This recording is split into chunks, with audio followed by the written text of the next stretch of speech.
Hashi Squelalo, welcome. Thank you everybody for joining in. New Life Learners, making all things new, non-profit. Lineage First Foundation, coming to you from Chicago and hopefully a city near you. Thank you for joining Freedman Street.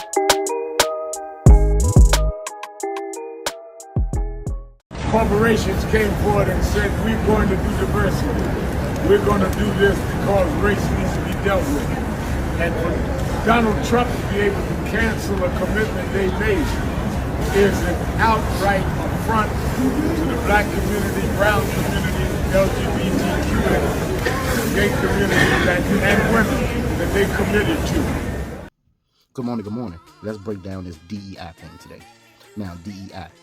Diversity, equity, inclusion. First thing we want to know and understand from our viewpoint, well, my viewpoint as a Black American freedman. Diversity. What are you trying to diversify? Equity. Who needs the equity? Inclusion. How are you going to include those people? That's the whole breakdown. When you're first thinking about DEI, you got Al Sharpton and everybody jumping up, trying to get in front of what DEI is so they can form the narrative around it. These people need to sit down. Messy Jesse and Al, who's not your pal, need to stop. You've been in it for a long time. It's time for you to sit down and support new ideas and new individuals. If you're not doing that, you're harming. You're not helping. So the diversity is when they're trying to diversify businesses when it comes to government contract and government spaces. That's what it means. You can't make a private organization that's all private tell them who should you hire with your money and your resources. So that's number one. So when it comes to diversity, we need to be diversified when it comes to the businesses. We're not just trying to work for people.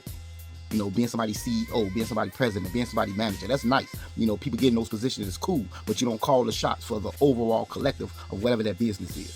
So you need to stop that with that diversifying, trying to force people to diversify things that shouldn't be diversified in the first place because you didn't pay into it.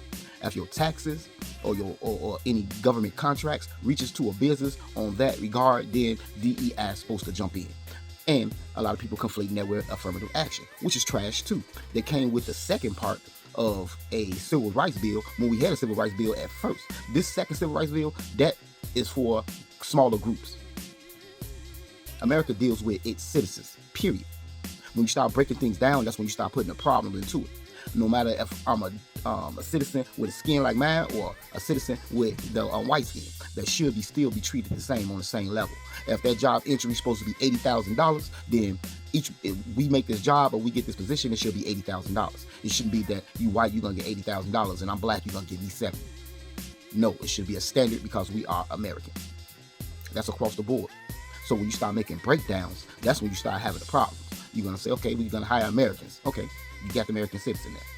Now you say, oh, are we going to get an older person or a younger person? A Christian or a Muslim? A man or a woman? A black or a white? See how them divisions could keep going until to the point you X everything out for a preferential treatment for one individual or a specific individual that you want to get higher in that position. And 9 times out of 10, it's a person that would look like that individual because they close in the proximity of that space.